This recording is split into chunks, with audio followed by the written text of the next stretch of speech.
You get into your family or familial situation a few times growing up, having a father who, and I'll let you fill in the gaps on this. I'm not going to tell your story for you, but like that, from what I understand from the record, wasn't there. And then, a stepfather came in, and that was also a bad situation, and maybe different and similar ways.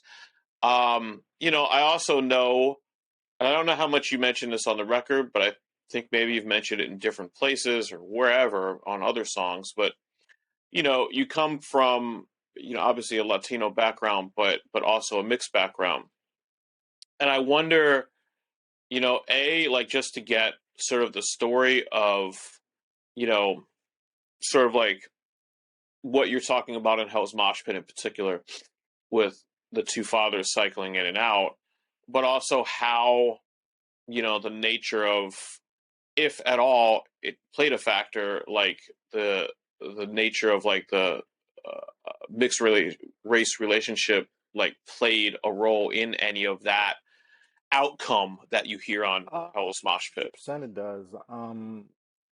So, my father, my biological father's Mexican.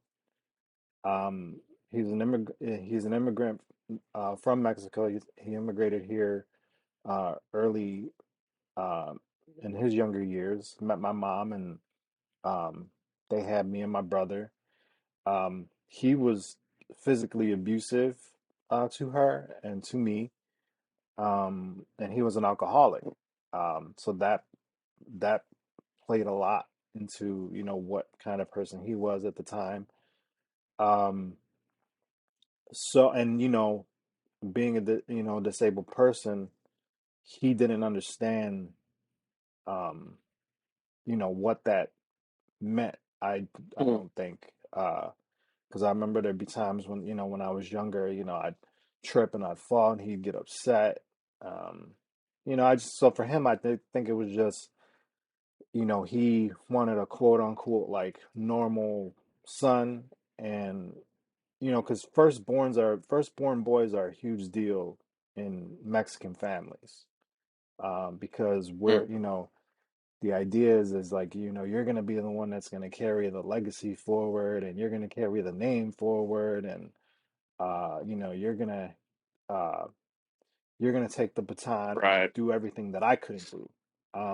So there's, in some families, not all, but in a lot of Hispanic families, there's a lot of pressure to do what your parents couldn't do. So Yeah. they live vicariously through you. So for him, I think it was like you know, for him, I think it was like, man, I'm not going to be able to, live out these things because he's not going to be able to do these things. So he was writing me Wow. off at a very early age, and there was a lot of frustration. And to be honest, I don't know what his background was. Because Mm. I've gotten back in contact with that side of the family in recent years, and they're all good people. So Hmm. he seemed to be the outlier. So I don't know Mm. what caused him to take the route that he did with his alcoholism and his abusiveness. And my mom was like real young when she had me. Um, so that played a part in it, because she was a baby basically raising babies. My mom had just turned 16 when she had me. And then, she was 22 when she had my brother. So so Wow. Yeah, it's a that big difference. even at 22, that's still super young. So Absolutely. it's a situation of where it's legitimately like, super young people raising babies. Because even if if I had to guess, because my one of my cousins told me, but I forgot what she said because we figured out what his age difference was at one point, but I don't remember what she said. But Mm. even if he was in his, mid 20s, 25, Yeah. 26, that's still young. And if you don't Yeah. have, the self-awareness to understand like why you're feeling the things that you're feeling, then it's just gonna project onto your children. Um, so it was a lot. There was physical abuse, and the absence, because he was a heavy drinker, so he spent a lot of time at bars and wasn't really around. And when he was around, he was drunk or Mm, passed out. Um, and then when my mom left him, she got involved with, my stepdad, and he was also an alcoholic. He was like mm, emotionally abusive. So it was like it was a different thing. And then where the mixed race identity comes in is my mom couldn't my mom hated my father so much for what he put us through. Ultimately, I don't think she ever really healed from it, to be honest with you. Um, right. and it took me a long time. I carried that anger around for years, into my Hmm. late 20s. But then it was just like, man, this is just affecting me now. This isn't even affecting him because I he at this time, we weren't Yeah. talking, we didn't see each other.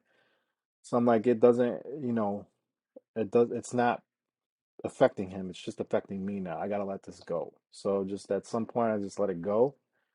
But she didn't, and there was times, where she would tell me like, "You're not Mexican," Mm, you know, um, mm. "You're mixed. You're not Mexican." And your mom comes from a No, mixed my background, or mom is she is white? white. Yeah. Okay, So got you. Okay. and then you couple in the fact that you know I'm not Mexican enough for Mexican kids at school because I don't speak Spanish. So they, Hmm. there's a uh you're marked with that too growing up because they don't look at you as Mexican either because well, you don't speak Spanish, so you must have not grown up the Hispanic way, which is not true. There's Right. there's Sure. plenty of things that I experienced that are unique to Hispanic culture, and I still had other family around at the time that took me under their wing and showed me things and taught me things. Fortunately, Spanish just wasn't one of those things, but that doesn't make me less Mexican. But then, Right. I was too brown for the white kids.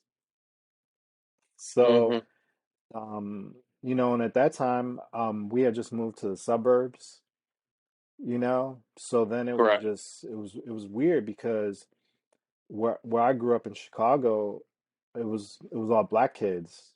Um, and Hmm. when where I went to school it was black kids, Puerto Ricans, Mexicans, some Polish and some Russian, but there wasn't like American white people uh in that school Right. that I went to at the time.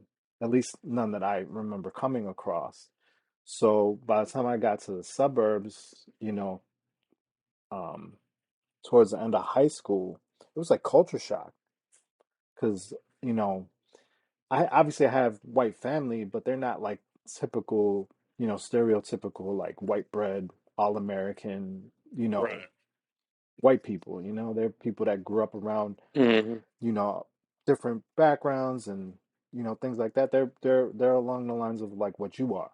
So, you're a white person, but Right. you grew up around different backgrounds and you grew up in an urban setting and things like that. So you understand and have appreciation of different cultures and backgrounds. So Yeah. that was like big culture shock for me because it was almost like you were like um, a fish in a fishbowl.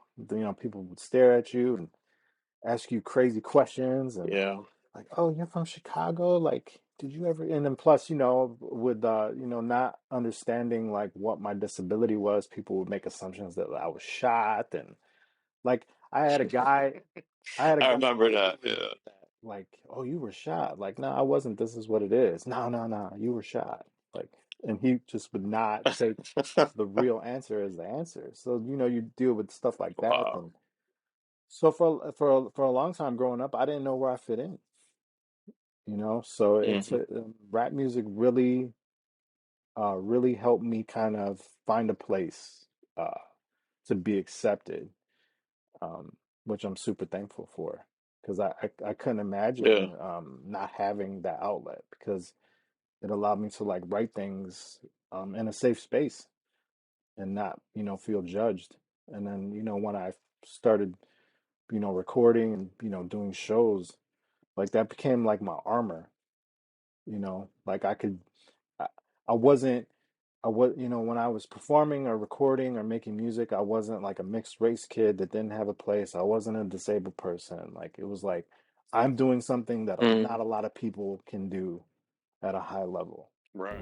Salute Doom, hot spoon, smooth over beef rap. Like yo son, we don't need that. Arthritis in the kneecaps, my speech snaps.